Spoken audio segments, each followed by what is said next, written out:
All right. Hello, everybody. Welcome to the 411 Ground and Pound MMA podcast, where your weekly look into the wide, wacky, wonderful world of mixed martial arts. My name is Robert Winfrey, and I am your host, per usual. Just off the top, as always, thank you all very, very much for being here. It means a lot to me that anyone listens to my ramblings, and I'm gonna have to especially ask for a little bit of your patience and indulgence when we get to some of the news cycle, because two pieces of news dominated the headline segment, and I don't especially want to talk about either of them, but this is one of those ones I can't avoid. I generally don't care what fighters say on podcasts or what they do. I don't do like the pointless drama content aggregation here. That's not what I want to do. So I don't. And most of the time, consequently, fighters and their ways are not things that I feel all that compelled to address here. Then there was this week. And, well, this one I don't think I can just ignore. So, I hope you will all, again, kind of bear with me and indulge my ramblings when I get to that point as well. So, other than that, what do we got? Last night, UFC on ESPN plus 108. Well, yesterday morning, actually. The UFC was in Saudi Arabia for this one, and you know what? Not the best card I've ever seen, but far from the worst. There were some issues, but we'll just we'll see how that play. We'll get to that in particular. Also, we will be previewing today UFC 312. The UFC is in Australia for that one, and boy is that card hanging on by a thread. The main and co-main are both fine. They really are. I don't think either of them is necessarily my favorite. Well, I don't know what else you would have done with Zhang Weili. So that one I'm more understanding of. The middleweight one, I think it's just an issue of scheduling, but anyway, you got two title fights at the top. Okay. I don't think either one is necessarily the fights that people might be breaking down the door for, but they're both perfectly good title fights. So, no complaints, but nothing is supporting that. This is a building without a foundation, people, and yeesh. There's not even backups. Like, if something happens to either of these fights, they're just off. So, yeah, just really hope nothing happens. So, that's kind of what's on the agenda for today. So, anything you can do to help the product, of course, like, comment, subscribe, star rating, written review, whatever's applicable to your podcast platform of choice, and sharing around with friends in your real life or in your social media spheres about the show, always appreciated. Uh, so, yeah, y'all know the drill on that. Okay, I think that's it for the preamble then. Yes, so, for that to load up. There we go. All right, so let's get into this, shall we? Let's start it off. So, UFC on ESPN plus 108 from the A&B Arena in Riyadh, Saudi Arabia. Had one of the better commentary teams the UFC can put out. It was John Gooden, Paul Felder, and Laura Sanko. Felder and Sanko are a genuinely great duo, and Gooden is fine. Gooden's a bit underutilized, I think, by the UFC in general in that kind of role, but that's just me. So take that for what it's worth, but that was a positive. On the prediction side of things, we lost a couple of fights. One, when I previewed it, was off. The Andre Muniz and Ikram Alaskarov fight, we knew was off. The one that fell out on during fight week, Abdul Karim Al Sawadi and Balaji Oki. That one fell apart. Oki had been replacing Jordan Levitt anyway, so that one didn't come through. But other than that, we went 8-3 on the old predictions. Which of these do I wish I'd gotten right? that I got wrong? Well, I'm gonna just be honest. I thought Jamal Poogs won the opening fight. Um, so I'm a little bit salty about the judging going wrong on that one. Then I'm fine with with being wrong about the main event. I think the one I should have had the bravery to pick was Vinicius Oliveira and Said Nurmagomedov. You could hear me talking about it last week. I should have been, I should have just had the courage to go, yeah, Oliveira, I think, is going to get this. And I didn't. And then he did. So, but that's the only things we got, again, the only things I got wrong. Those I feel especially good about picking. I mean, some of them were not difficult to predict. Some of these were fairly large odds wise. Obviously, Page. Feel good about calling that one.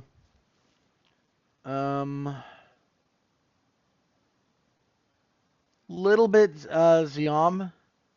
More on that fight later. I think that's it, honestly. So yeah, but 8-3 on the card brings me to 26-12 on the year.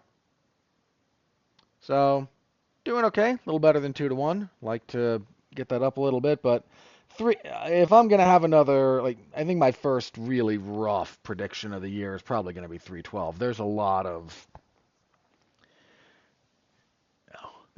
up and down on that card, and those tend to be the ones that I kind of struggle with. But anyway, that's where all that is. So main event. He made kind of a deal about his name being mispronounced, so I'm gonna try to remember how to do it properly. Nassourdine Imavov.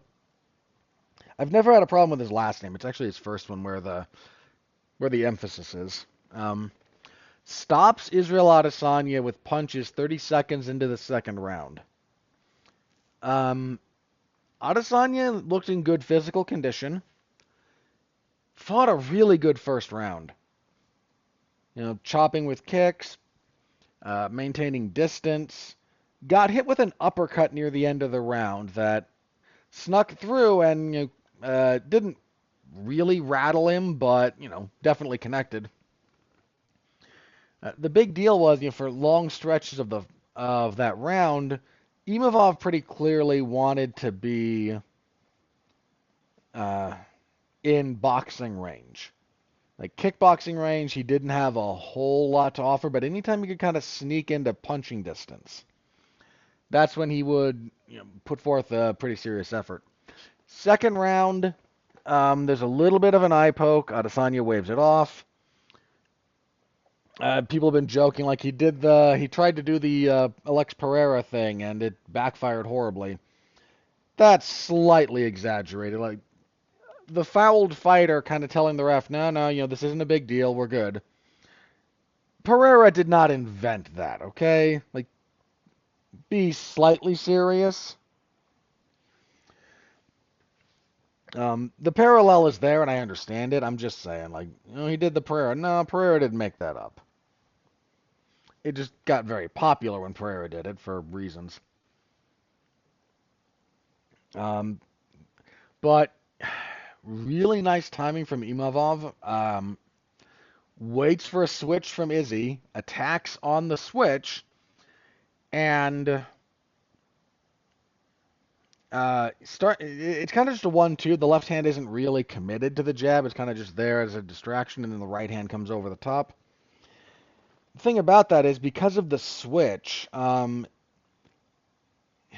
Izzy was kind of reaching across his body to parry, to sort of like reach at and block and disrupt Imavov's lead hand with his own lead hand.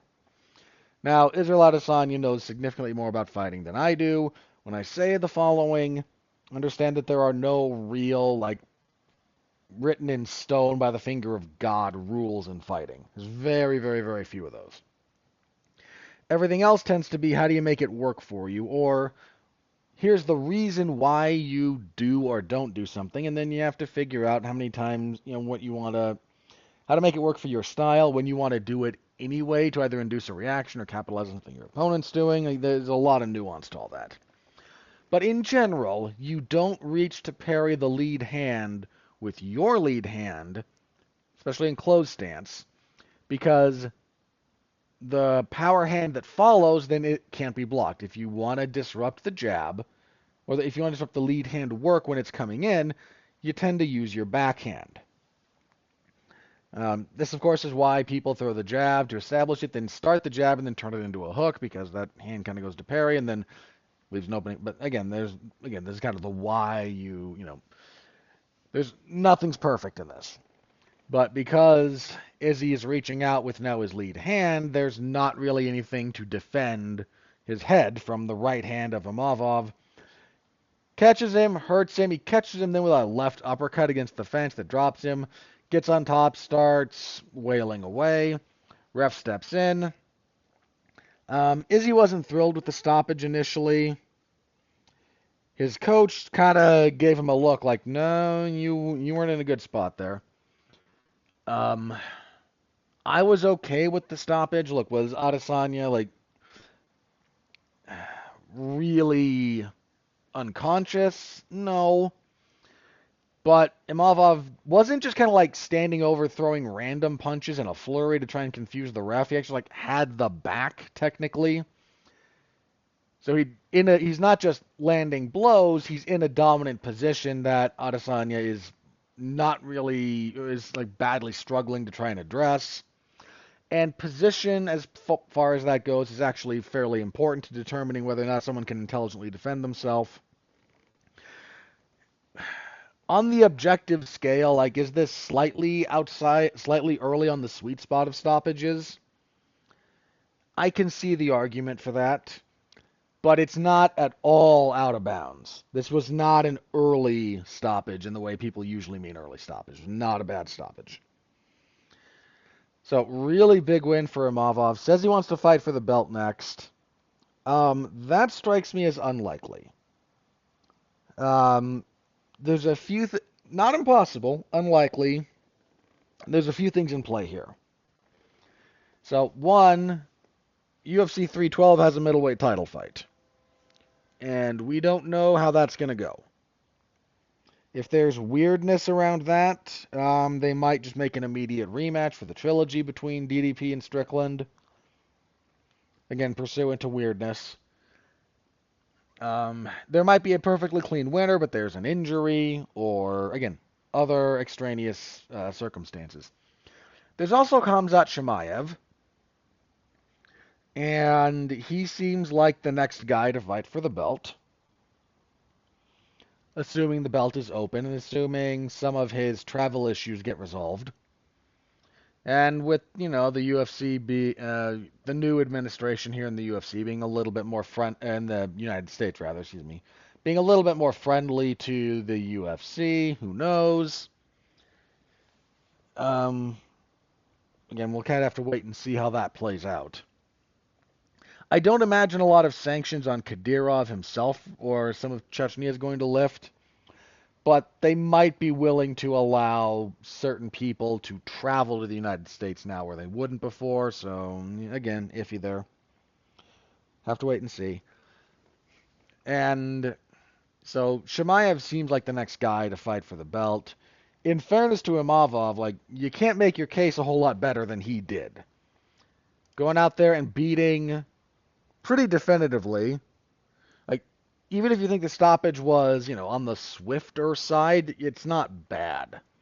There's no, discussion here about a really bad stoppage. The stoppage was earned, not handed to him. You do that to the second best middleweight of all time, and that is where I think Adesanya belongs, by the way. When he's still a fairly relevant player, Adesanya was ranked fairly highly. That's what you want to do. You can't do it much better than that. So, yeah, that's a thing. And you know what? Good on him. So he's probably going to wind up fighting the loser of Strickland and Duplessis, is my kind of hunch on the situation, rather than get the next title shot. But we still have to see what's up with Chimaev. We have to see what happens between DDP and Strickland. We have to see a lot of things. He he positioned himself as well as he could, all things considered, and for that, all I can do is say, you know what, good job. The turnover at middleweight has been non-trivial. If you look at some of the other weight classes, some of the old guard has been really kind of hanging around, and it's not that the new guys, the new generation, haven't been given a shot at them. They have, but they've kind of just had enough to hold them back. Justin Gaethje, Max, not really Max, maybe a little bit at featherweight actually. Max at featherweight did kind of turned back another rising generation of featherweights. Dustin Poirier, lightweight really had this moment where it's like, hey, here's like 3, 4 guys we think moving up in the world. So here's your shot at the old guard, who's still hanging on up there, and the old guard turned him back. That's not an easy thing to do, and they did it. Middleweight, they haven't had as much success, so good on Imavov. Here's the thing with Izzy, having to think about this for him. I think he could still win fights. I really do. But I question what the purpose would be. He seems to be in kind of that spot where, and this happens to a lot of fighters, where your understanding, the mental and the tactical part of your game is really good. Where you see it all, you understand it better than you used to, but the physical has passed you by. A lot of his defense was predicated on a few like reactions and timing and stuff that just isn't quite there anymore. His chin has kind of been cracked at this point. I think it's not unfair to say.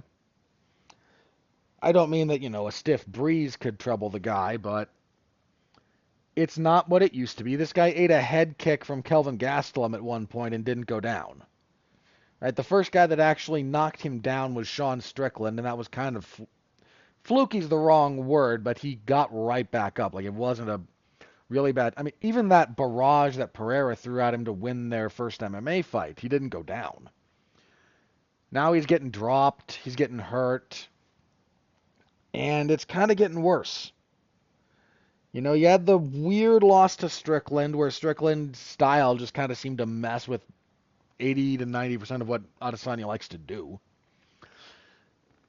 Then he comes back and gets a shot at Duplessis, and it's not like he doesn't have success in that fight. He does have moments of success, but he gets ultimately kind of punched, hurt, dragged down, choked out. Now you're getting stopped at 30 seconds into the second round.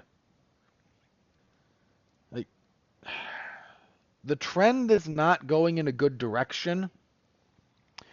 And as a general rule, like, we've all seen this before.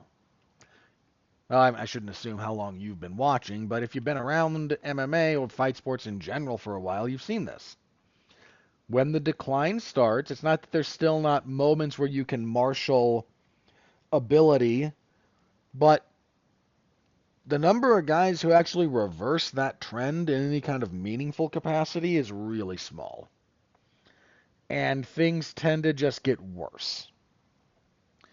So, and if Adesanya keeps going, he's going to wind up on the wrong end of something really ugly.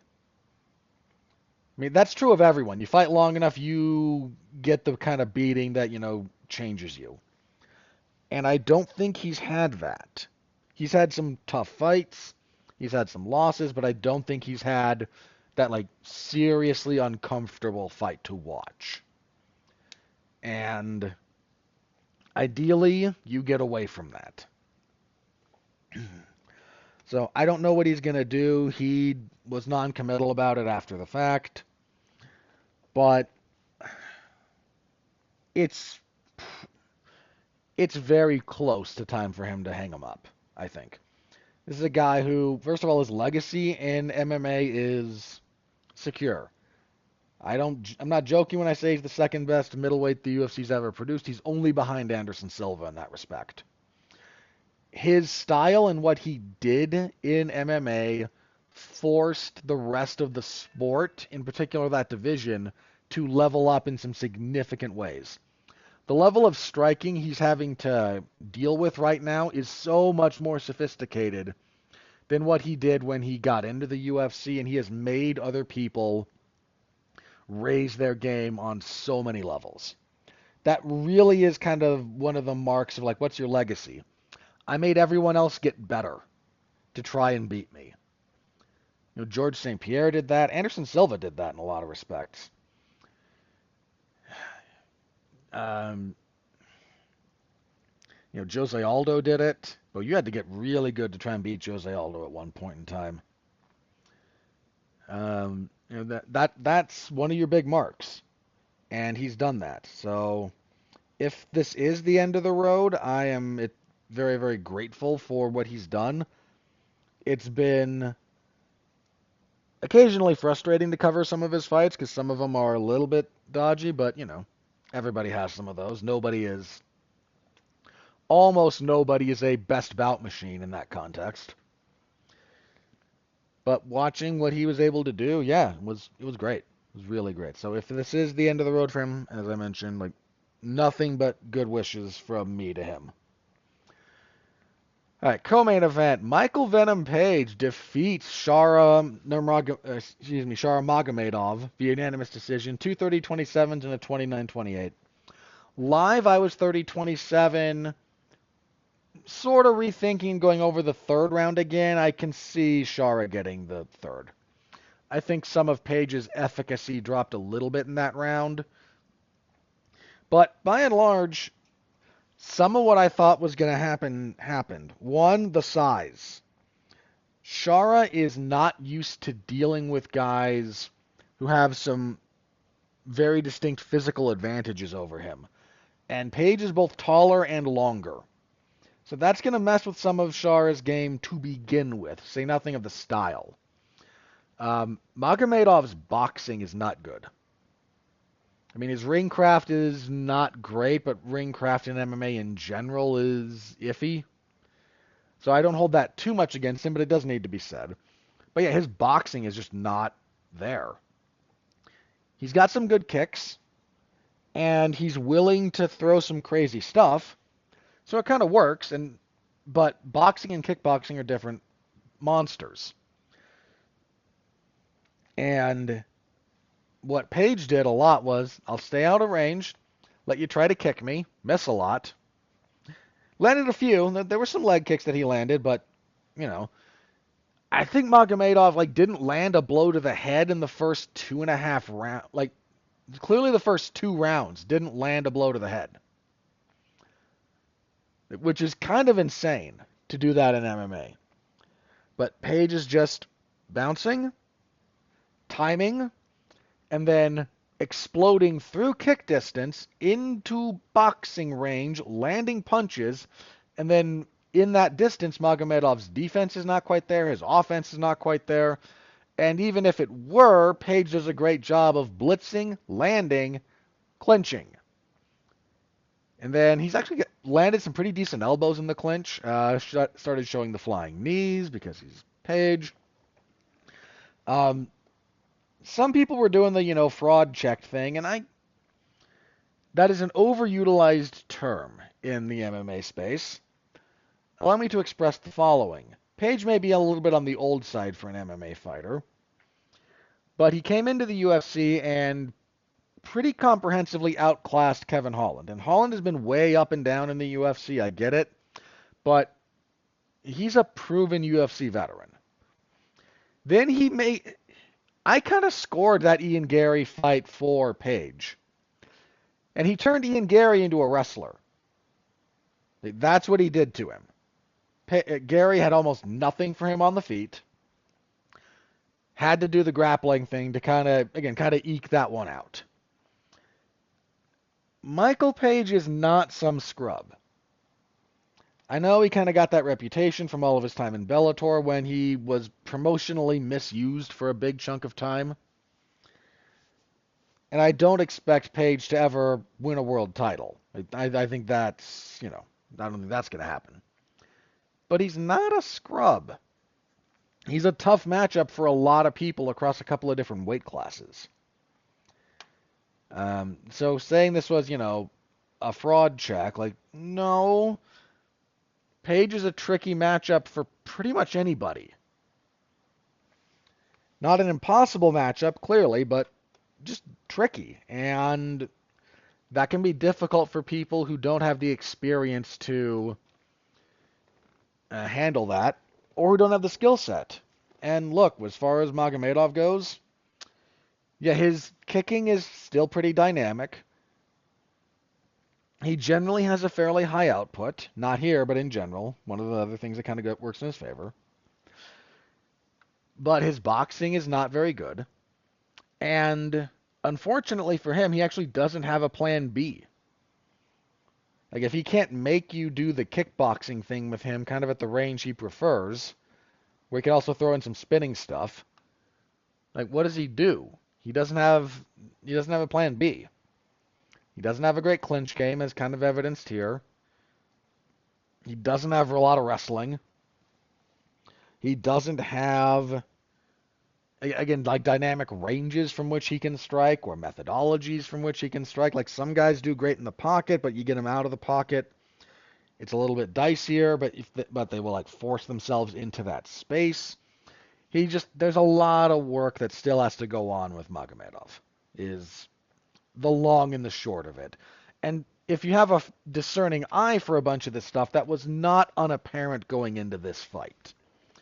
Part of the reason I picked Page, I think I said it last week, I'm still not really on the Magomedov like belief or hype train.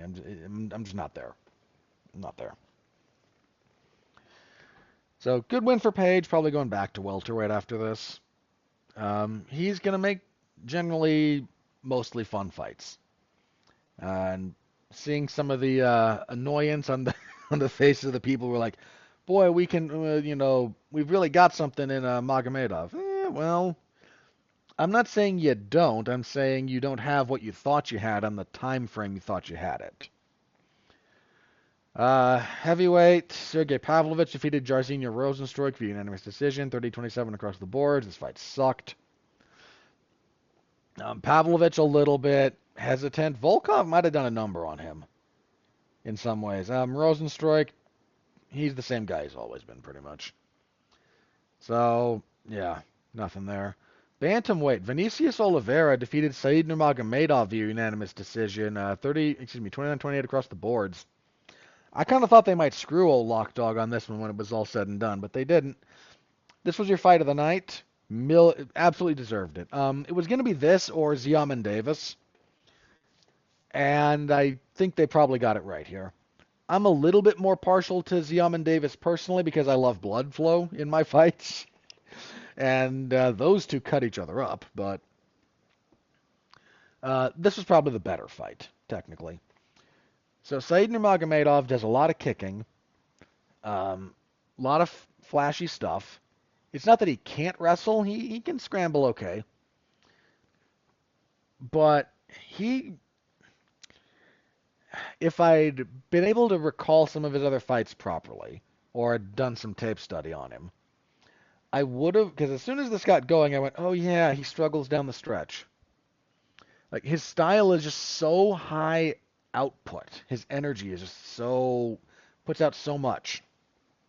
He can't sustain it. And Oliveira knew, like, okay, first round's going to be rough, but I'm going to get through it, and then he's going to fade, and I'm going to make him keep fighting. That's kind of how it played out. A lot of panic wrestling from Nurmagomedov down the stretch. Oliveira with some pretty good defense there. Just wore him down, man. This was a good fight. Really good for Oliveira, who was an underdog. I think the other thing I might have said was, if you're looking for underdog value, Oliveira there was legit. The fact that he did this with apparently coming in with a rib injury is certainly nothing to sneeze at. Rib injuries suck. And if he pulled that off with it, heck, really impressive. Really impressive. So setback for Nurmagomedov. I still think he's got a lot of ability. We'll see how he rebounds from this one. And kicking off the main card, Faris Ziam defeated Mike Davis for unanimous decision, 30-27 across the boards. A couple of things here. One, Mike Davis fought very out of character for him. I mean, the first thing he did was basically tie up and pull guard, which does not make a whole lot of sense to me. Unless you thought your skill differential on the mat was just so catastrophic that, astronomical. It was so astronomical that even on bottom, you could pretty quickly get something going. Turns out not so much. A lot of good jab work from Ziam when he was able to disengage. He grappled with him pretty well. I think it wasn't until like the end of the second, maybe, when Davis. It might have been the end of the first. Because Ziam starts, dropping elbows at periods of time. Cuts. I think he popped the cauliflower ear of Davis. It was either that or there was another small cut around his left eyebrow. Because he started bleeding in the second round. He started bleeding. But there's only like the one sequence in the, again, it's at the end of the first or the end of the second. I think it's the end of the first, where he's able to, or near the end of the first, where he is able to get kind of a takedown, or might have been in a scramble. He gets the back. Like there's some really quick passing he does. And oh, okay, there he is. Like that's kind of what Davis is more known for. And then gets a little bit stalled out holding the back, and I think Ziam escapes. Either that or the round ends there. And it didn't have a lot of time left. Third round, again, Davis is bleeding. Then he has some moments in the third round, despite dropping it, ultimately.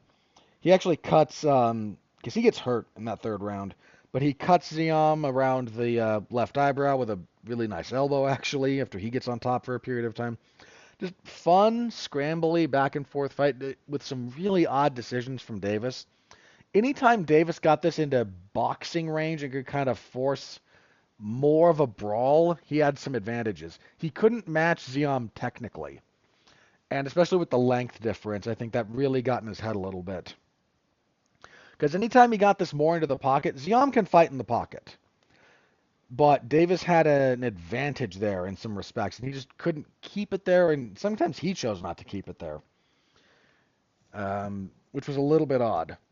So just some odd decision-making from him, but two guys I think probably still have fairly bright futures overall. Good fight. Really good fight. On the prelims, Muhammad Naimov defeated Khan Offley via unanimous decision at 29-28 and 230-27. He kind of took the third round off. Not a whole lot there. At heavyweight, Shamil Gaziev defeated Thomas Peterson via TKO. He landed a pretty decent right hand, 312 of the first. So apparently there's someone else who refers to Shamil Gaziev as the Blob, which I was introduced to over the last week. One of my brothers mentioned it. This tickled me a little bit, so I laughed.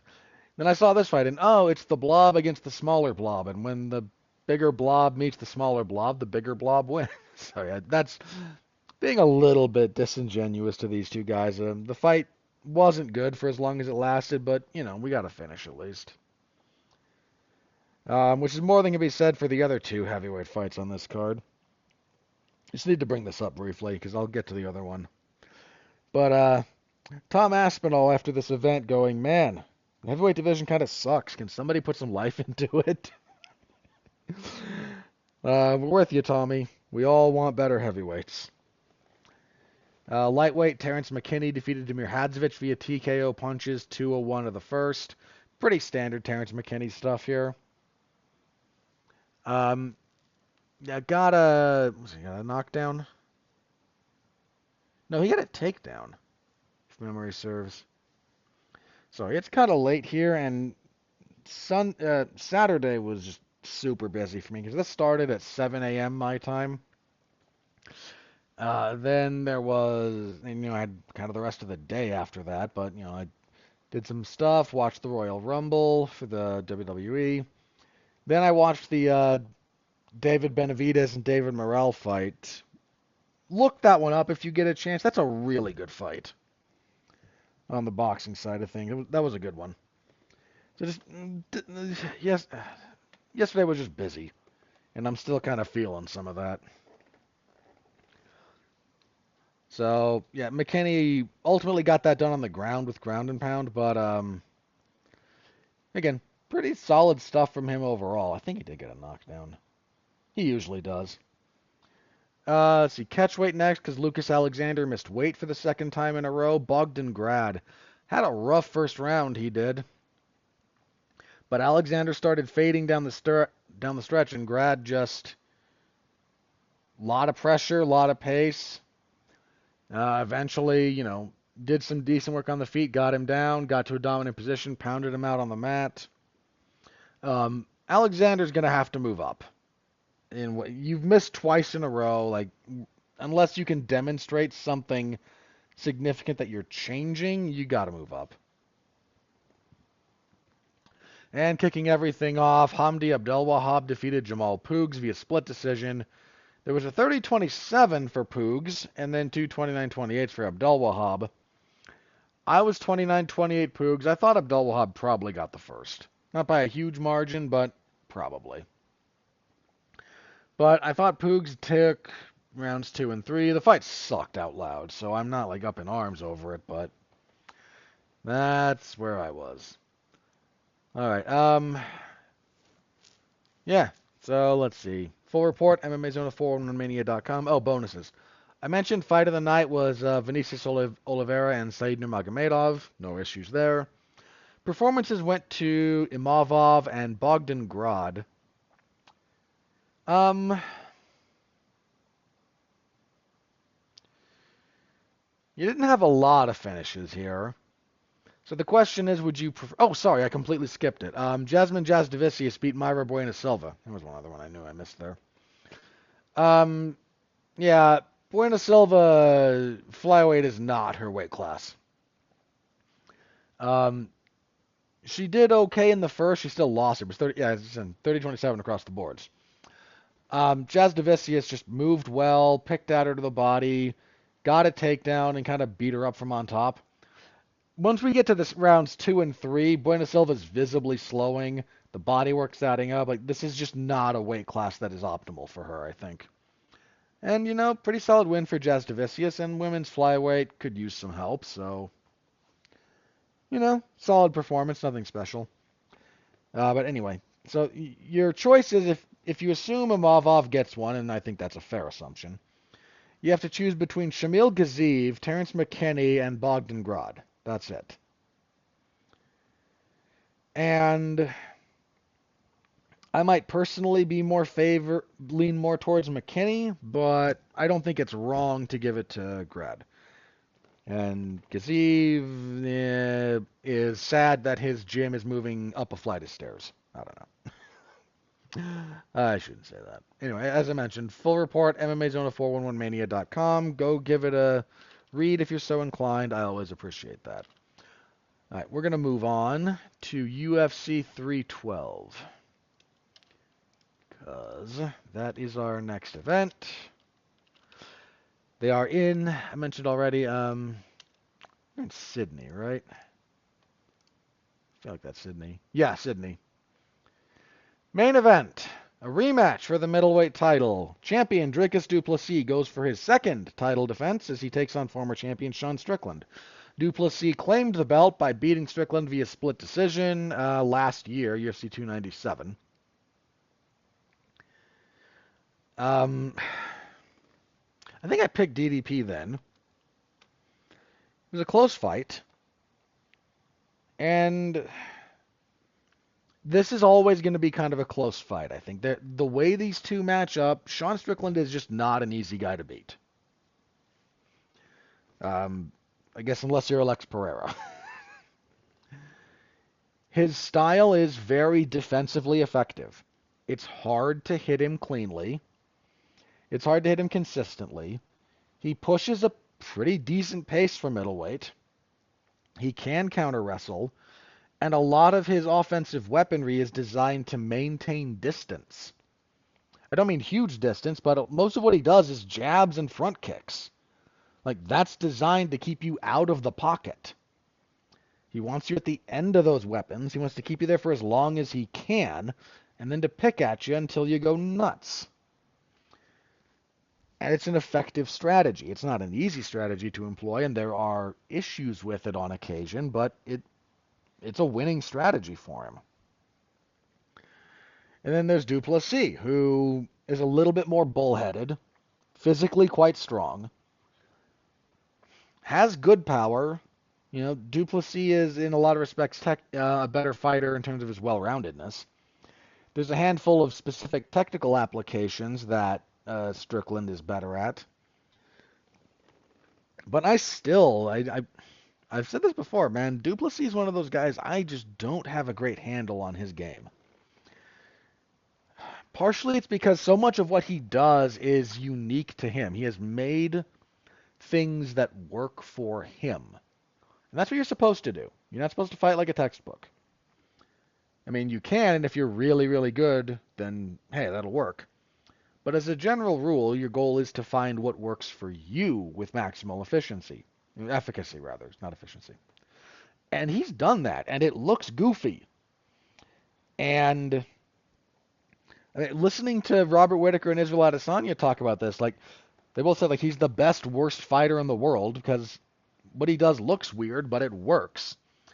And Whittaker said, you know, I think he said this to Izzy, like, you know, I started out against him, and I thought, man, he's so slow. And Izzy looked at it like, yes, right? Like I'm not crazy. But Whittaker mentioned, like, and then I got punched. Like, it's so weird. He does some stance switching. He has a very dexterous lead leg. He's a good kicker. His punches, a lot of them, it kind of depends on what he's doing. He has two modes. His blitz attacks are a little bit loopy, a little bit, again, very, like, not aesthetically pleasing. But blitzes don't always have to be. They just have to land. And his don't always land. But he's made very, very good fighters, like, react to those attacks in the way that you're not supposed to. And I don't mean not supposed to, like, the worst way possible. But, dude, Izzy knows how to slip and counter.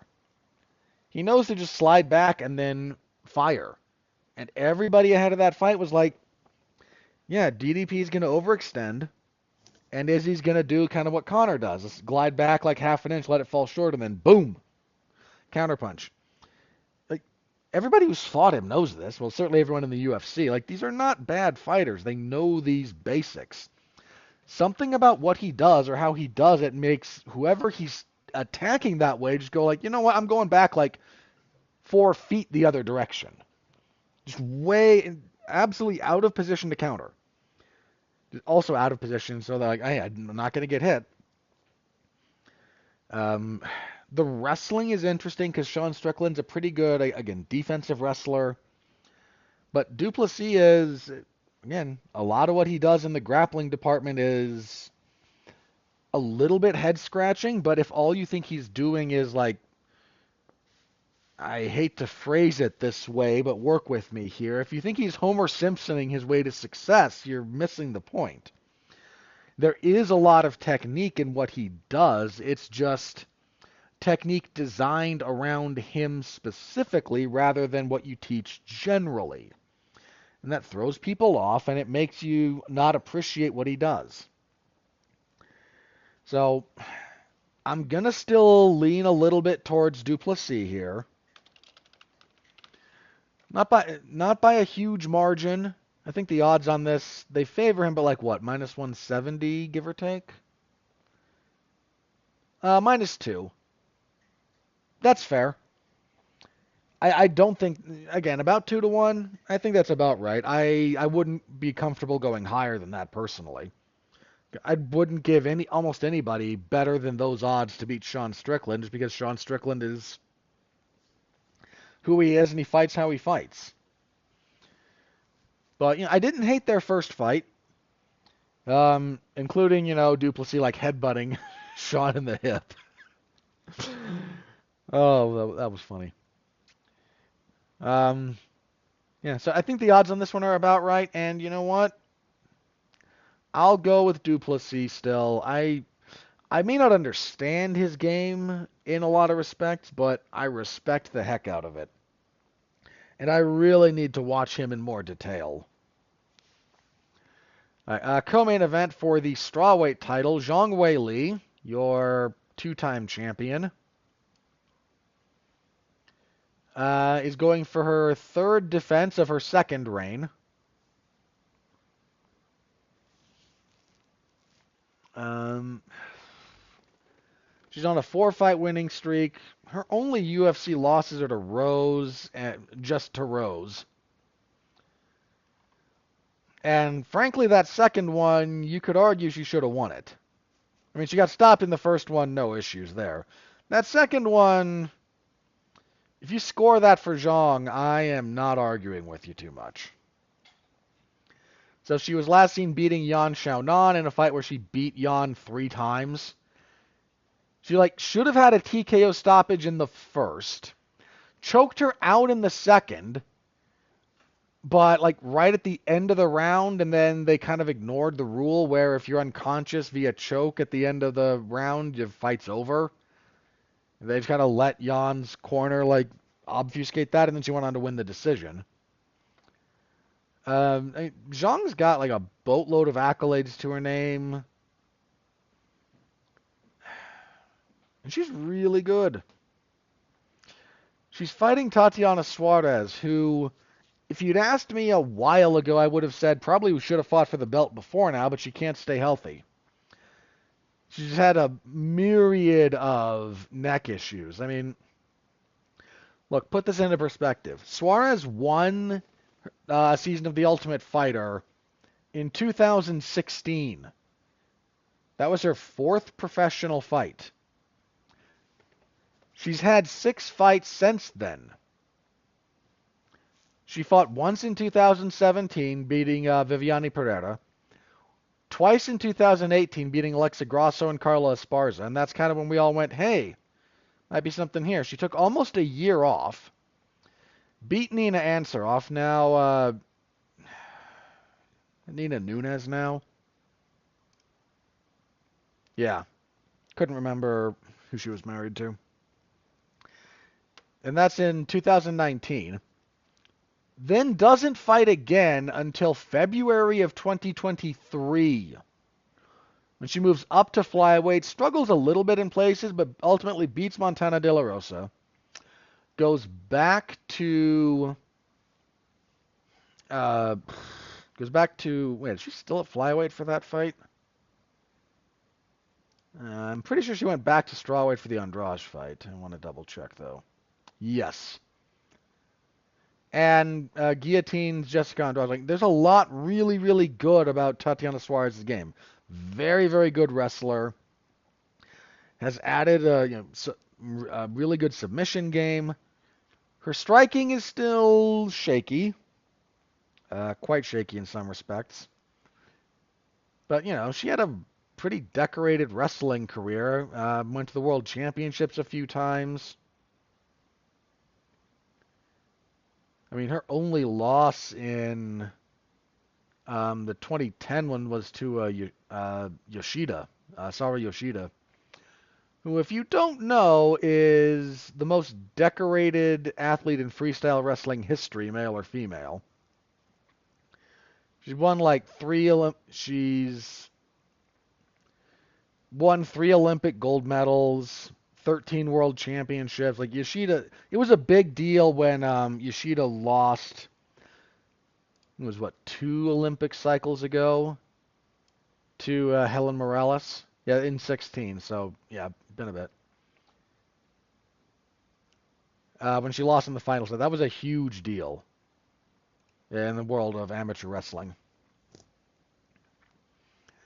So, point being, Suarez has had some very, very strong wrestler, but she herself hasn't fought in. I mentioned it again. She was supposed to fight Virna Jandiroba, right? Yeah, that was supposed to take. Yeah, she had two fights, two or three fights fall out. Okay, two. So she was supposed to fight Jandiroba. Actually, the time she fought Jessica Andrade. Andrade stepped in after Jandiroba fell out. Then Suarez had to pull out of a fight with Amanda Lemos. Then she had to pull out of the fight with Jandiroba, both of those in 2024. And everyone involved kind of threw up their hands and said, fine, here's your title fight. So, under certain circumstances, Suarez can absolutely win this fight. There's a bunch of her skills that are really strong and actually match up pretty well with Zhang. But there's a lot of stuff about Suarez that you kind of have to take in a vacuum. I mean, some places actually have her as the favorite. And I can understand that. This is a really close fight on paper. How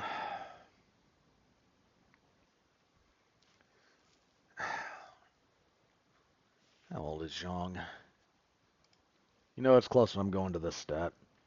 Zhang is 35. She turned 35 in August. That's kind of one of those points, man.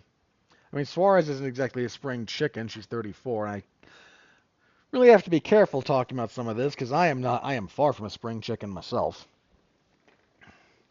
But 35 is a big line. 35 is a big line.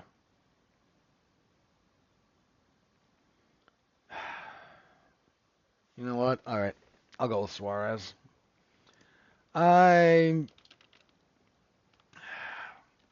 don't know how I am not confident in that. That's not a fight I would feel very confident picking either direction. Zhang is very physically strong. We've seen Zhang over 5 rounds. I don't think we've ever seen Suarez over 5 rounds.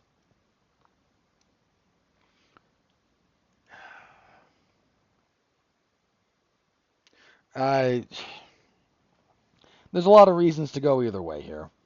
I'm going to go with Suarez, and I will just change my mind a half dozen times between now and then. And ultimately, I'll probably just land back on Suarez anyway, and I will be okay being wrong about this. Unless...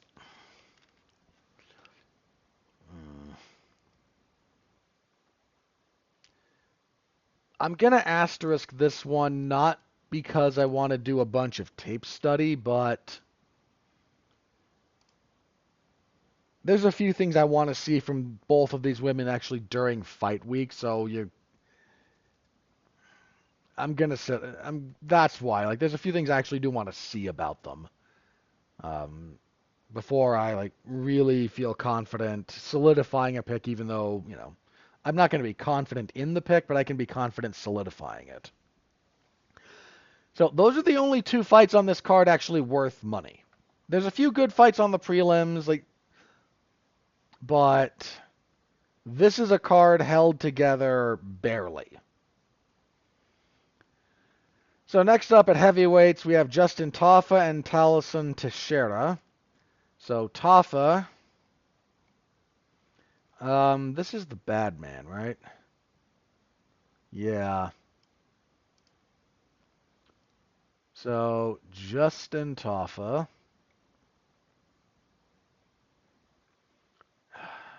7-4. Had a rough go of it. He's had a few good wins. I don't mean to say that he hasn't. Coming off a loss to Carl Williams, that was a weird fight. But that ended actually a pretty decent streak he'd been on. Teixeira is undefeated, 7-0. This is his UFC debut. I don't have a lot of faith in. I have more faith in Justin than his brother, as a general rule.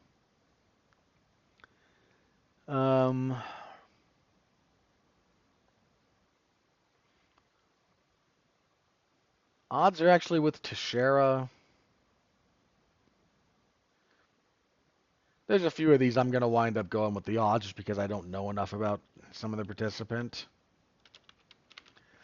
I will also go with Teixeira. I'll just kind of trust the odds on that one.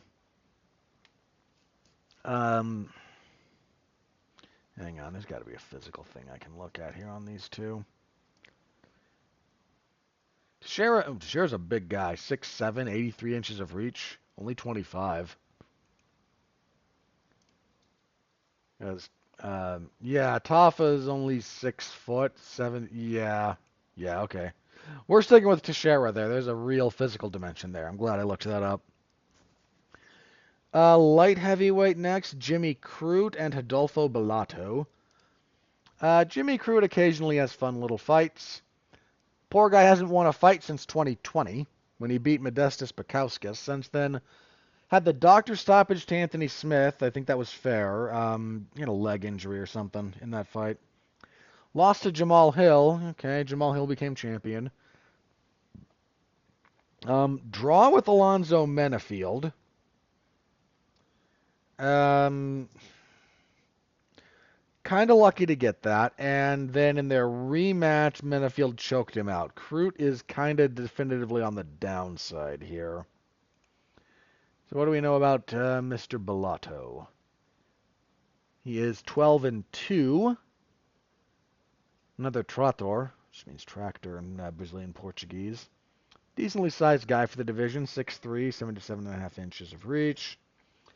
1-1 on the 1-0 in the UFC. Oh yeah, he beat Potiaria. That was a while ago though. That was December of 23. A little over a year out. Had a fight with Umar Sy fall apart. I think I'm gonna lean towards Bellato. There's a part of me that has a bit of a soft spot for Jimmy Crute for different points in his career, but I think we are past that point. At least as far as my predictions are gonna go. And kicking off the main card, Jake Matthews and Francisco Prado. Matthews has had a few shining moments. This guy's been in the UFC for a long time. Matthews debuted in the UFC actually at lightweight in 2014, June of 14, so he's over 10 years in the UFC. Been trading wins and losses for a bit. Lost to Sean Brady, beat Andre Fialho. That was a really nice performance from him. Then he lost to Matthew Semmelsberger. Then he beat Darius Flowers. Then he lost to Michael Morales. Then he beat Phil Rowe. So if that pattern holds, he's going to lose here. Prado is Argentinian. 12-2, 1-1 in the UFC, 1-2 in the UFC. Lost to Jamie Malarkey, beat Otman Azaitar, lost to Daniel Zellhuber. He tends to turn in good fights, entertaining fights. If Matthews is at the point in his career where these are fights he's really starting to struggle with or lose, I think we will be definitively past the point of his having a lot of value. I will go with him for this one, but this is going to be a telling fight for him. And look, man, 10 years in the UFC is certainly nothing to sneeze at no matter what. And he's pulled that off, so that's an accomplishment. All right, on the prelims, let's see, featherweight Jack Jenkins and Gabriel Santos. Have a quick look at, because I like Jack Jenkins. 13-3, 3-1 in the UFC. His only UFC loss to Chepe Mariscal, and that was a good fight until there was an arm injury. He's had an arm injury in round 2. That was a good fight up until that point. Jenkins is good. Coming off a win over Herbert Burns. Burns is, he beat the crap out of Burns for pretty much that entire fight anyway. Santos 11-2.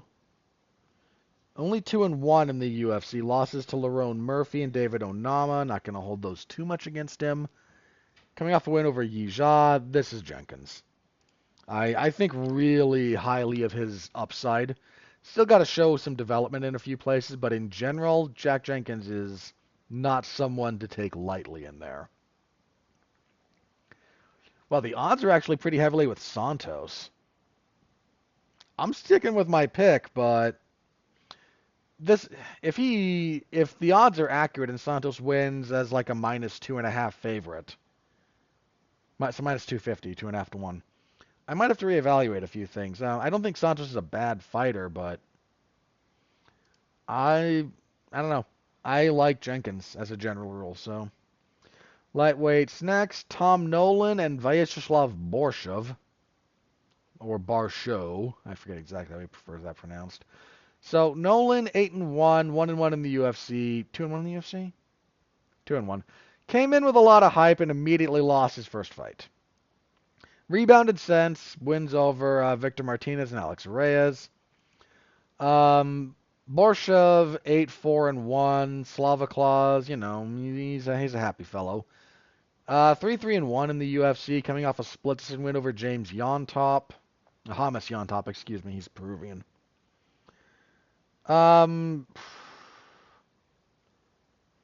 Feels like kind of a Nolan fight here. Nolan's a big guy for the weight class. Yeah, he's 6'3". And at lightweight, that's a big dude. Borshev's 5'11". Yeah. This will be a decent step up for Nolan in sort of generalized terms, but I would need a pretty serious reason to move to Borshev on this one. Once again, I'm against the odds here. Maybe I'm just reading the tea leaves a little bit too much. I mean, again, Nolan's beatable, but there's a lot about Slavaklaus's game that I just have not been horribly impressed with. Told y'all, if I'm going to have a really bad night prediction-wise, this is the kind of night I do. Next up at women's flyweight, Wang Tong and Bruna Brazil. So Wang suffered the tough loss to Gabriela Fernandez, where she kind of beat her up for a while, but got a little bit disrespectful, a little bit overzealous, caught with a head kick, choked out. We're going to see if she can rebound here. Bruna Brazil, 10-4-1. 2-2 in the UFC. Losses to Denise Gomes and Loma Lookbunmi. If you're struggling with, Denise Gomes stopped her. If you're having some struggles with, your boxing defense like that, because Gomes hits hard, but her offensive, she's not very sophisticated as a striker. Coming off a win over Molly McCann, which doesn't mean a whole lot. Going with Wong. The odds are pretty solidly with her, too. Yeah. Minor aside, though, if she fumbles this one, we might have to seriously reevaluate her upside.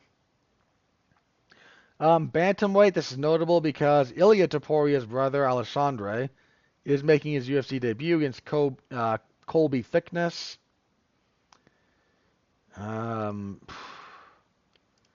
Topuria is 5-1. 3-fight winning streak coming into his UFC debut. A little bit junior in the career, but Thickness 7-0. Making his UFC debut as well. It's actually a little bit of a tough one. Odds are pretty heavily with Topuria. I would not be that confident. We're talking like -400 and change. Like that, I'll go with Topuria, but I would not be confident with those odds. See, then on the early prelims at welterweight, we have Kevin Jousset and Jonathan Mikolev. Where are you from, sir? Well, let me do Jousset first. Jousset is French, but fights out of City Kickboxing. 2-1 in the UFC. Had a good first couple of fights, and then had an okay first round against Brian Battle before he kind of got drowned and stopped in the second. His opponent is Australian, second star, yeah. So I'm going to go with Mikolev until I hear otherwise. 7-1, 2-fight winning streak. Jusei has shown a lot more. So let me go with him.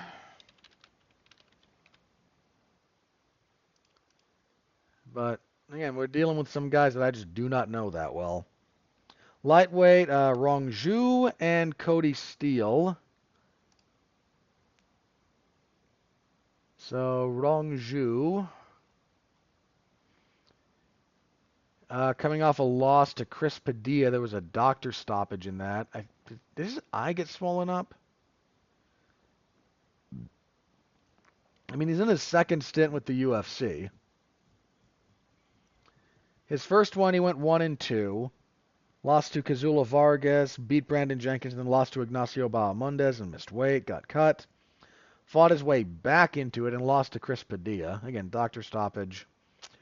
Forget if that was a cut or a swelling issue, but whatever it was. Let's see if I click over here. No, just doctor stoppage. I have to double check. Anyway. And Steele, 7-0. This is his UFC debut, coming off a Contender Series win. They might be setting up old Rongju to do another job here. Odds seem to indicate that. Okay.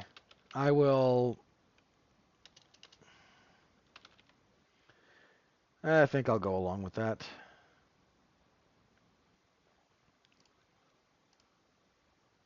So, lightweight, Quillian Sulklid and Anshul Jubli. So, Jubli, coming off of a loss to Mike Breeden, had a good, won the first 2 rounds pretty clearly, and then Breeden just, started barking at him, got into his head, got him to stop fighting properly, walked him down and stopped him in the 3rd round. One of the wilder things I've seen at the UFC level. For someone to be fighting as well as Jubli was, and then faced with something he was not prepared for on the psychological or behavioral front, just fell apart. So yeah, anyway, he's fighting, again, Quillen Sulklid. I need to see that spelled out in a better way that I can see it. Sulklid. I'm going with Sulklid. 7-1. He's Australian. 7-fight winning streak, coming off a Contender Series win.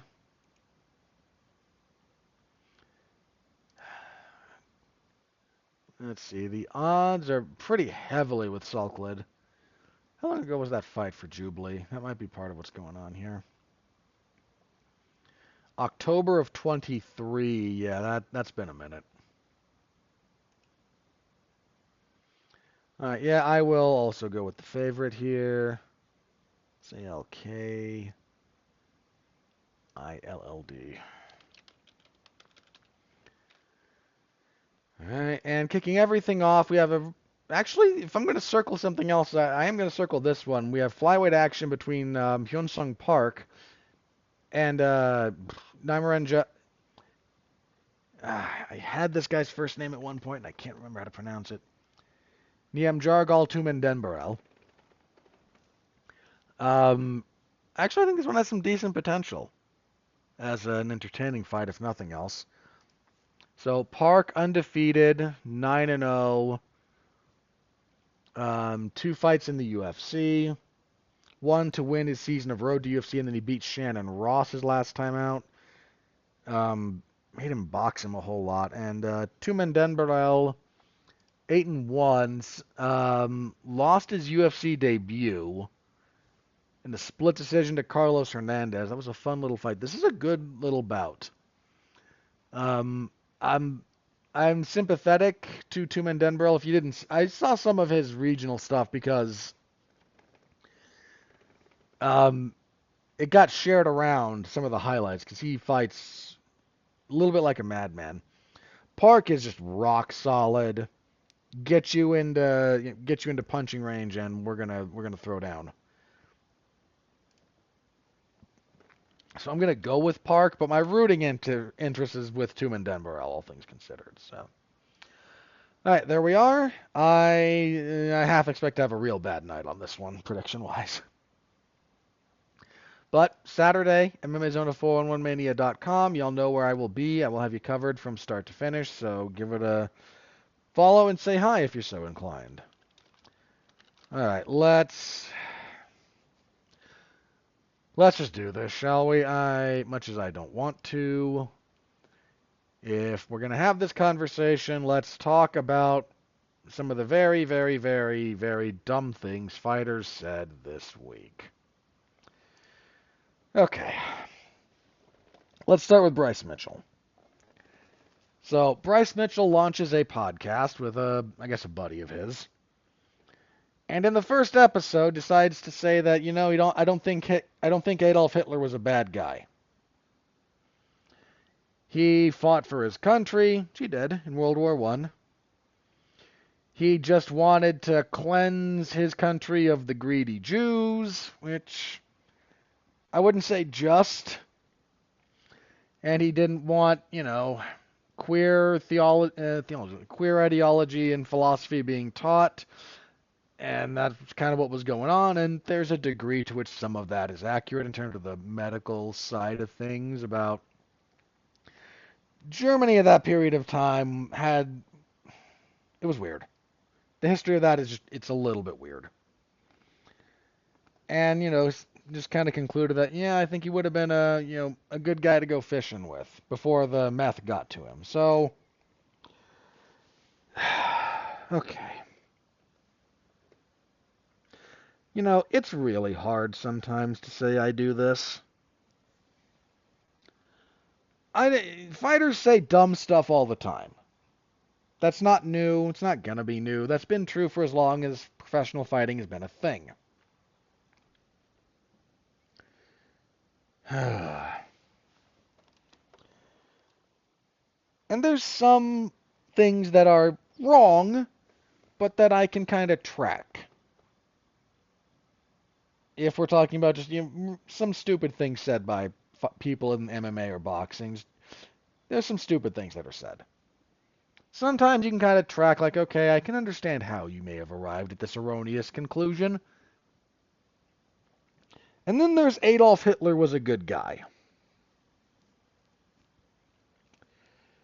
I want to be careful with what I'm about to say here because I think it's important that my stance on this be made clear up front. I'm not in support of National Socialism or, frankly, most forms of socialism. I'm not in support of ethnocentric states. I'm certainly not in support of achieving ethnocentric states via genocide. I'm not in support of industrial murder.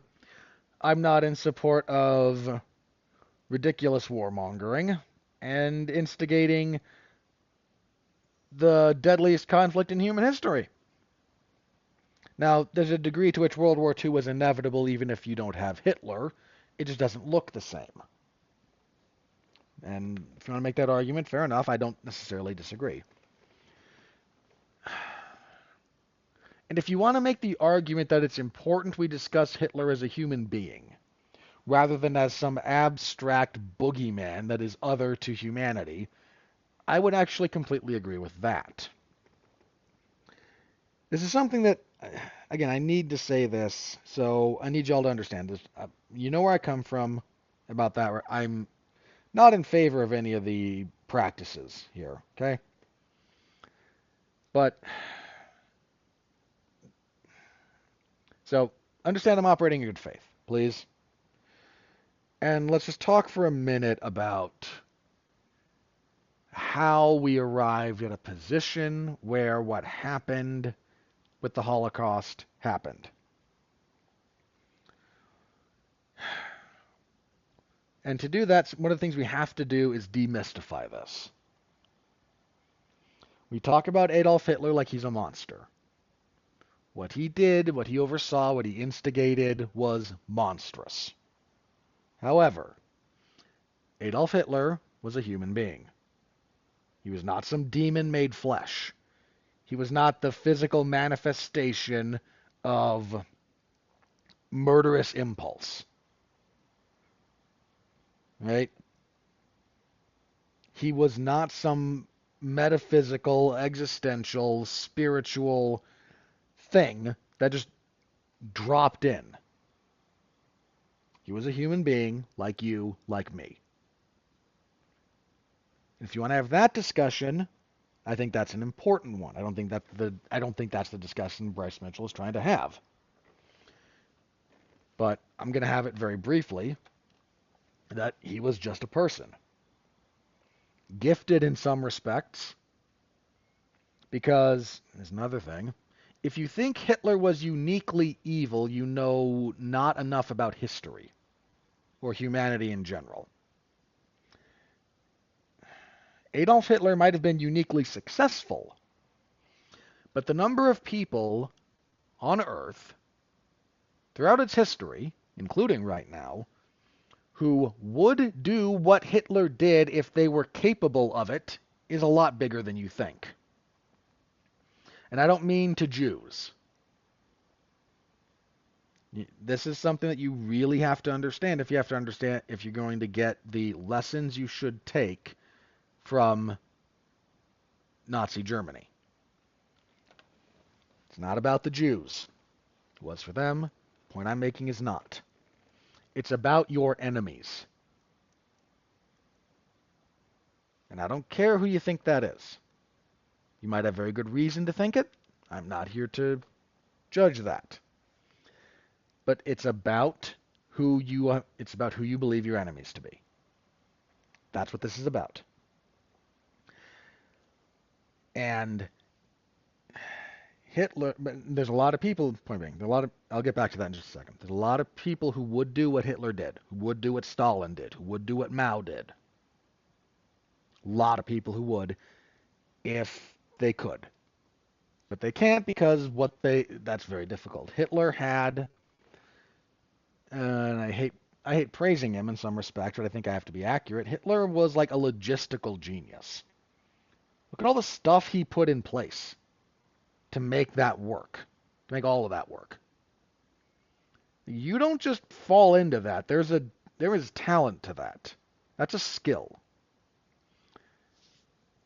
And I sincerely wish that ability of his could have been turned to something good instead of one of the greatest evils done in human history. But, well, here we are. But, look, do I think, to Mitchell's point, before the meth got to him, well, Hitler was on drugs, including some amphetamines. I don't know that we'd recognize it as meth as you and I understand meth, but that's what he was using to kind of offset his Parkinson's symptoms. Because that ruined. That was certainly, there were a lot of things that went wrong with him. Clearly. Do I think there was a period of time in Adolf Hitler's life when he was a fairly normal person whom you might have not hated going fishing with? That's probably true. I don't know when. It would have had to have been before World War I. It would have had to have been pre his military service. Because, if you don't know this, he survived a gas attack. And here's the thing about that. There's actually a lot of stories and a lot of research done on some of this. We can't actually confirm now, but some of the chemical attacks used in World War I, people who survived them wound up with what might be best described as neurological conditions roughly akin to CTE.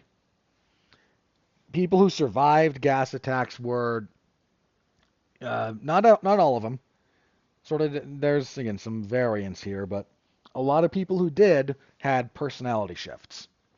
Not unlike people who have, again, suffered like severe repeated head trauma.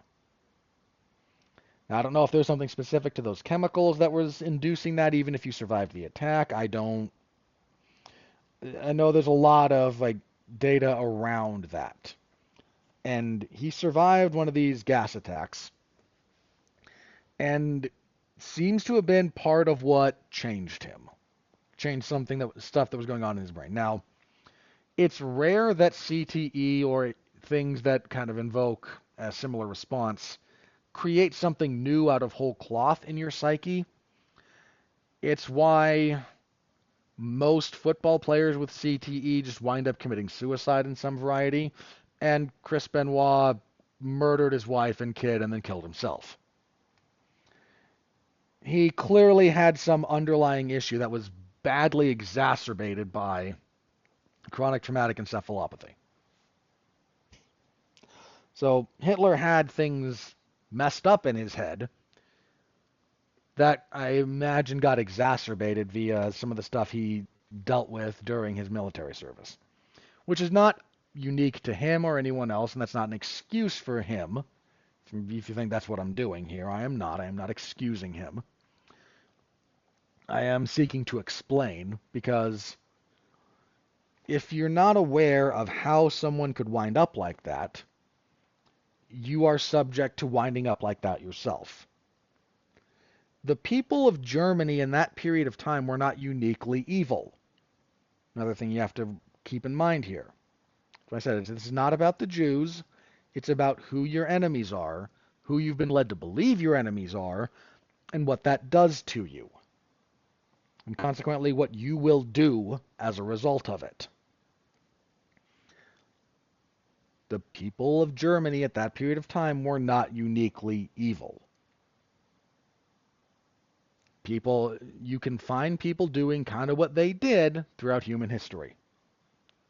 It's gross, it's disheartening, and nobody likes to really think about it. But everybody thinks, if Nazi Germany, I would be the resistance. Everybody thinks this. If everybody was the resistance, you wouldn't get Nazi Germany. But nobody likes to think about what they're capable of.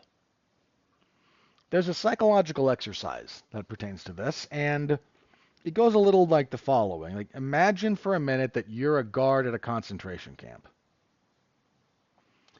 And I know a bunch of you going like, no, I would never, or no, I'm the kind of person that would be rounded up and thrown in there. Stop. Put aside the Nazi ideology.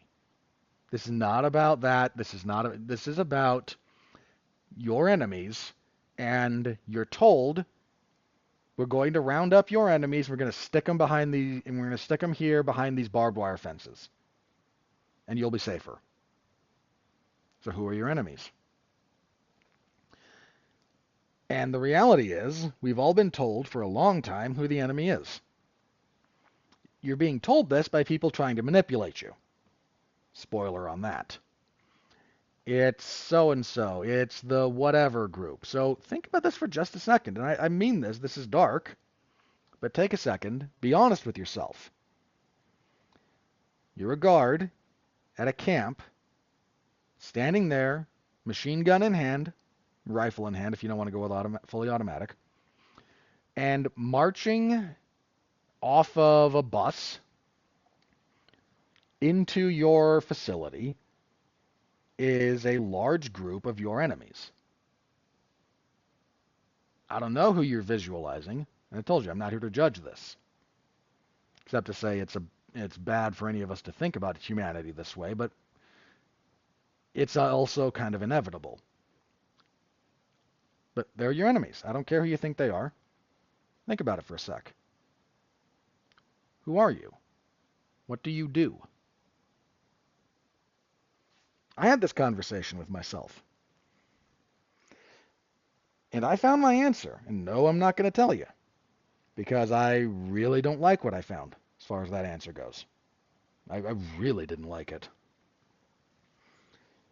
But I thought, again, okay, who are my quote-unquote enemies? Because, again, too many people get hung up on, we were rounding up the Jews and the gays and the gypsies and the whatever. Like, you're missing the point if you get hung up on their ideology.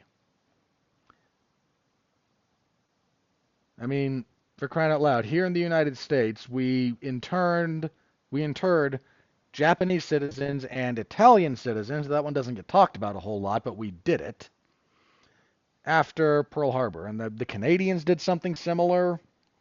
Like, this can and does happen. So if you're in a position psychologically, and if you're not, bear in mind, I'm not encouraging you to give in to your darkest impulses, but if you're of, resilient constitution psychologically at the moment, who are you when you're a guard at a concentration camp? Because whoever's coming in there is your enemy. You've been told by people you trust, by your leadership, whoever you happen to think that is, these are our enemies, and they're being brought in here to be locked up. Maybe you're not talking about a place that is just get them off the train, get them into the chamber, get them buried in the backyard. Maybe you are. Or just, deeply inhumane prison and labor conditions where you're trying to work people to death with slave labor. Whatever. Whatever floats your boat in that respect. You're somewhat in charge here. You're in a position of authority over your enemies. Who are you? Again, it's a dark question. And too many people get hung up on, no, I'm the kind of person who would be thrown in, or I would be the one who resists, and I wish everyone was the kind of person who would not succumb to this ideology. This isn't even an ideology. Who would succumb to this kind of manipulation. Because that's really what it is. I wish we all were. Be a such better place. Whole world. We don't live in that place. We live in a fallen world, and we have to make the best of it. And trying to figure that out, I think, again, it has a little bit of value. And most importantly, if you were listening to me for the last little bit, and somewhere you're just going, nope, never could never be me. It's antithetical to who I am as a person. It is anathema to my existence. I wish you were right. I wish that you would spontaneously combust rather than be complicit in that kind of an atrocity. I doubt it. Because you're a human being. Just like me. Just like everyone who oversaw those things. Just like everyone who was a victim of those things. You could wind up on either end of that, but it's important to remember either end of it. So whatever you saw when you thought of here are my enemies, take a minute and think about that. Take a long minute and think about that, because I know what I saw the first time when I did this exercise. Did not like what I saw in myself or what a lot of it said about me. But you need to be aware of your potential for that. Because if you're unaware of it, it can be manipulated. If you're aware of it, you can safeguard against it. So there's that. And now again, Bryce Mitchell out there going, yeah, I don't think Hitler was a bad guy. Man, I don't think you're having the nuance to this conversation that you think you are when you want to talk about Adolf Hitler being a human being rather than the avatar of all evil that we can just foist onto him. And Hitler was a profoundly evil man when it was all said and done. So, take that for what it's worth on that respect. So, that's where we are with that. And Dana White was asked about this. Said appropriately it's some of the most ignorant, heinous stuff he's ever heard. But that there will be no repercussions for Bryce Mitchell. Guys, I was around when Miguel Torres basically got cut from the UFC for quoting a joke from It's Always Sunny in Philadelphia. Now, part of what got Miguel Torres about that was not quoting it properly because he did it on Twitter, and either because of a character limit or something else, he didn't put quotation marks around it and then cite the source. If you weren't here for that one, he was repeating a joke about rape vans being that they should be renamed surprise vans because everyone likes surprises. This is not a joke I find particularly funny. I don't find It's Always Sunny in Philadelphia particularly funny, but I understand that it's a comedy. I understand the kind of humor and the kind of jokes it uses. And frankly, I don't judge people who do find it funny. It's just not for me. And had it been clearer, he was quoting that instead of just making a random note about rape vans. Probably would have been better for him, but he didn't because of whatever reason. And he basically got cut from the UFC for it. Now we've got Bryce Mitchell saying Adolf Hitler was a good guy. Now look, the fact that I'm about to say I think the UFC should no longer be in business with Bryce Mitchell does not mean I am not kind of a free speech absolutist. I don't think there is any good reason for the force of law to say Bryce Mitchell cannot say what he said. I find what he said, this should be pretty clear by now, I found it disgusting and off-putting, to say the least. But I don't want laws in place about that. I don't. I am not comfortable with that because as soon as you start that, it's another one of those things. Everybody's short-sighted about this.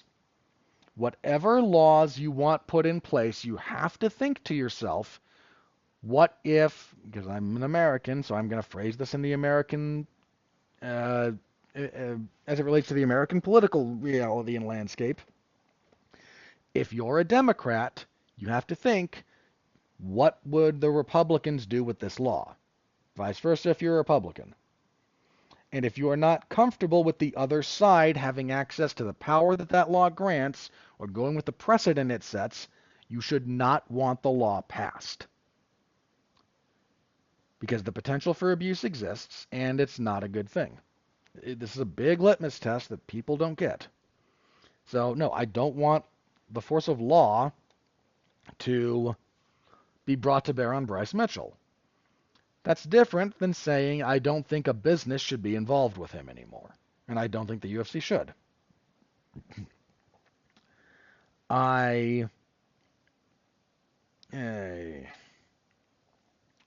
Under different circumstances, I might actually not cover his fights anymore. My circumstances don't quite allow me to take a principled stance on that one, but hypothetically, under different circumstances, I wouldn't. Look, I don't do fighter interviews anyway. If I did, I would absolutely never interview Bryce Mitchell ever again. I would not talk about his fights. That's how off-put I am by all that. His apology was perfunctory and weird and just like, yeah, I know Hitler was evil. I didn't mean to upset anyone or say anything offensive. Like, it's the worst apology you've ever seen. It's the worst combination of like boilerplate apology with trying to sound like the guy who said it. It's just, it's not good. And part of the argument Dana White put forth is, yeah, well, then you can pay money to watch him get more brain damage. Like, this is not what we should be doing here. MMA is going to have a really bad time one of these days with something like this. All right, look, I've been covering professional wrestling for a while. I've been a fan off and on for a long, long time. Professional wrestling had its reckoning with some stuff like this and some of the attendant costs. Not just with people saying outlandish stuff, that's a little bit... the ability to draw the line between the performer and the performance that's come about over the last little bit in professional wrestling, say a little bit, like 10, 15 years, give or take, has been to the benefit of all of it. Because you can start to go, okay, this is being said for performance versus what the actual wrestler believes, vice versa, for better and for worse in some respects, but being able to draw that distinction has been useful in general. But they've had kind of their reckonings with, boy, heinous stuff has been going on here. I mean, they just forced Vince McMahon out again. Not too long ago for that. They also had to deal with, the. I'm not trying to make light of the following, but I don't think the head trauma that Bryce Mitchell has suffered has done his mental acuity any favors. I'm not saying he didn't maybe harbor some of these sentiments before Josh Emmett knocked him into orbit, but I don't think him getting knocked out and going into convulsions was all that great for his brain. It is inevitable that MMA is going to have, again, a really bad time with a couple of things. One is someone's going to just spout off nonsense that goes the wrong direction at the wrong time and has the wrong consequences. You'd think it'd be something like this. It won't be, but you'd think it would. And the other thing they're going to have to reckon with ultimately is the after effects of a career in this sport. I hate to phrase it this way because I really don't like to and I really loathe the implications of it. But WWE had their reckoning with this over the course of like 3 years with the physical effects of what they were doing and demanding. There were a bunch of professional wrestlers dying very young, either from suicide or heart issues, and it was just like the combination of head trauma and years of drug abuse catching up with these guys. And then Eddie Guerrero died of heart failure before he was 40. Like, and everyone loved Eddie, by and large, for good reason. Broke my heart. And then about a year later, you have Chris Benoit. And those two, first, the purely health issues that Eddie Guerrero had to deal with because his alcoholism, his drug use, and that kind of thing. And then Benoit with, again, some drug use, steroids, and the head trauma. Forced them to reevaluate a lot of things. That's going to happen to WWE. That's going to happen to the UFC. At some point, we're going to have MMA's equivalent of Chris Benoit, and I don't want it. I don't want it to happen. I pray it doesn't. I do think it is somewhat inevitable. And that's going to be part of their reckoning. And that was an ugly, ugly time for professional wrestling for a lot of reasons. But MMA is going to have one of those, either with head trauma related issues, or, again, someone's going to say the wrong thing. A lot of wrong things said in the combat sports space in general, but when I say the wrong thing, I mean like the wrong thing at the wrong time to the wrong person. And look, this whole Bryce Mitchell thing, like that didn't really break news outside of the MMA bubble. Somebody like that's going to do something similar, and when it blows up, it's going to blow up big time. And MMA is going to have a big reckoning about a lot of things. Pursuant to that, not long after Bryce Mitchell's stealing of the headlines, Conor McGregor said, "Hey, hold my beer," and proceeded to post a slur-filled tirade against Khabib Nurmagomedov and all kinds of things.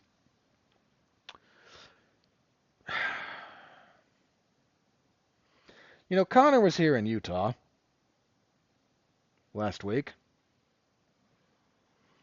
He attended a college basketball game. Because he's part owner of BKFC, which I think is like partially owned or in business with somebody, or he was out here. I think it was the guys from Bucked Up Energy, which is based here. A lot of supplement or energy drink companies are based here for a lot of reasons. But they were kind of showing him around, and I know the places he went, like based on the pictures. Like he didn't go obscure locations. He went some places I know, some places easily within driving distance of me. Can I tell you the urge I had to go clean some of them? Which is a weird thing for me to admit to, but I desperately wanted to go disinfect some of those locations. Ugh. Conor McGregor trying to launder his image. And then again, there's this tirade full of the N-word at Khabib.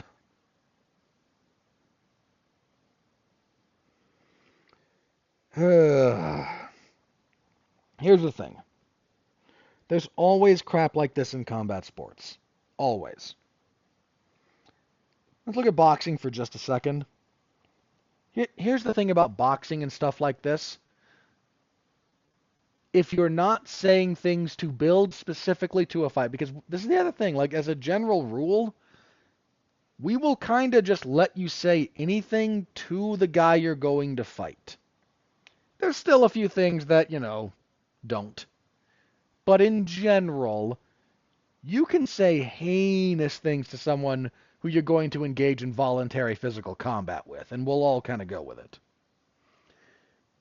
But boxing only ever really allows like two crazy people at a time.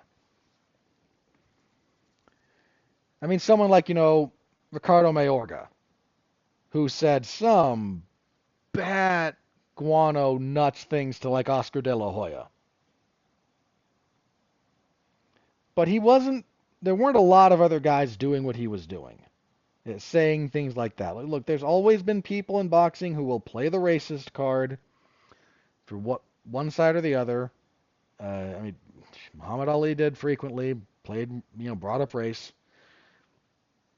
There's a lot of guys who will do that in boxing, but again, you only get like two at a time. Right now, it's kind of just Ryan Garcia out there, slightly mentally ill would be my diagnosis, highly unofficial. Just saying the worst things imaginable. He's not too far from posting burning cross pictures, is kind of where I'm going with that. Just spewing that ridiculousness all over the place. But there's not two Ryan Garcias out there doing this. There's certainly not three. And because boxing is so atomized in a lot of respects and decentralized, it's only ever really about the boxer. So Ryan Garcia goes off the deep end, posts slurs, goes on tirades, is whatever he's doing. There's minor questions about who's promoting him, but most of that negative attention goes directly to Ryan Garcia. The UFC has built such a monopolistic power force that anytime something goes wrong in MMA, people associate it with the UFC. So when something goes bad for them, it's going to blow back on the UFC specifically rather than a whole lot of the fighter. Because the UFC is the only game in town. The UFC makes probably north of 90 cents of every dollar generated by the entire sport of mixed martial arts in the world in any given year. It used to be 90 cents of every dollar back in like 2016. Wait, that's 16 or was that like 9? I think it was 2009 we had that stat. It's only gotten worse, mind you, since then. So when something blows up, and it will, it's going to blow up on them. And whatever reckoning happens to MMA, when that happens, is going to be wholly deserved. Wholly, completely deserved. I think it was best summed up by a meme I saw. I think it was Tommy Tohold put it out. It's Tombstone, the movie, Tombstone formatted. Starts with, the scene is one where the sheriff is trying to talk up Tombstone as something more than just a mining camp. And, will be We are growing. We'll be as big as San Francisco in a few years and just as sophisticated. And as he's making that point, a gunfight breaks out, and Val Kilmer's wonderful performance of Doc Holliday sees this, looks back at him, and just sarcastically goes, "Very cosmopolitan. Murder in the street." That's my addition. He just leaves it at the two words.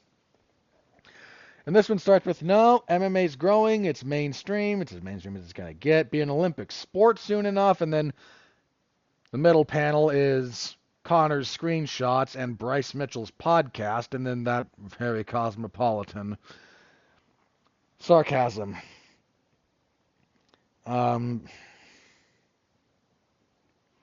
Yeah, something about this is going to blow up at some point, and it's going to get ugly when it does. It's a bit of a downer note, so let's hope something has happened in the social media sphere. I will give that a check, and then if there's nothing there, I will do plugs, and we will get out of here. This was a little bit of a long one, and I thank you very much for indulging some of my discussions about human psychology and how we can all be tricked into committing atrocities, because boy, could we. You, me, and everybody else. Do not think you are the exception to that. If you think you're the exception, you are rife to be manipulated into it. Not saying you will. Your living circumstances might more or less mean that side of you will go unexploited beyond, I think, the usual way that, power systems and people in power exploit us. But be aware of it. You don't want that part of you to come out. And it helps to know what it is so that you can be darn sure it never comes out. If you're in ignorance of it, it can be manipulated out of you without you even recognizing it. All right. Check the social medias, see what's up. If not, plugs. Okay. Nope. Nothing new there, so plugs. Couple of podcasts this week. Monday, there will be a Damn You Hollywood for Companion. That will be myself, Mark Radulich, and Alexis Haina. We will be talking again, Companion, starring Jack Quaid. I'm optimistic. Then Tuesday, on another Damn You Hollywood, I will be joining Zachary Strobel and Alexis Haina, and we will be reviewing Wallace and Gromit, Vengeance Most Foul, because Wallace and Gromit movies are a joy. So we'll be giving that a quick review over there on Tuesday. And let's see, WWE SmackDown on Friday, UFC 312 on Saturday. And we will be back here next week to review UFC 312 and preview. We're back in the warehouse. UFC on ESPN, I assume, plus 109. What do we got here? Is there anything here? I don't hate the main event. Jared Cannonier and Gregory Rodriguez. That'll be fun. Yusuf Zalal and Calvin Cater's not a bad fight. Adolfo Vieira and Andre Petroski. Yeah. Bonfim and Sadikov. Maybe? That's a maybe. That's kind of it. Oh, good. I can watch Walter Walker and Don'Tale Mays. That will make me want to vomit out of my eyes. Ugh. It's a warehouse card. It just is. Couple of decent stuff there, but full preview next week. So, all right, that's it for me, everybody. Thank y'all very, very much. Stay safe out there and continue to be well, be safe, and behave.